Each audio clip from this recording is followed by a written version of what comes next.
घरोघरी पाणी. आपल्याला सतत पाण्याची गरज असते आणि गरजेनुसार केव्हाही पाणी मिळावं म्हणून ते घरात साठवून ठेवावं लागतं.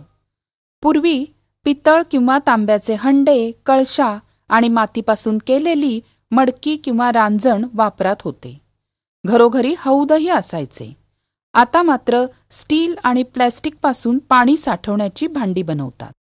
आरोग्यासाठी पिण्याचं पाणी निर्धोक तर पाहिजेच आणि म्हणून ते साठवण्यासाठी विशेष काळजी घेतली पाहिजे.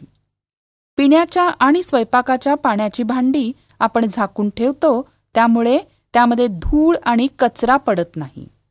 हात बुडवून पाणी काढलं तर बोटांना लागलेली घाण पाण्यात जाते, म्हणून आपण पाणी काढण्यासाठी लांब दांड्याचं ओगराळं वापरतो.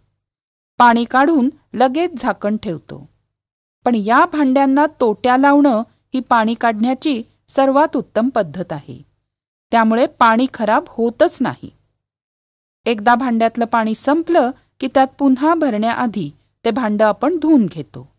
अशी काळजी आपण घेतली तर आपल्याला नेहमीच स्वच्छ पाणी मिळतं.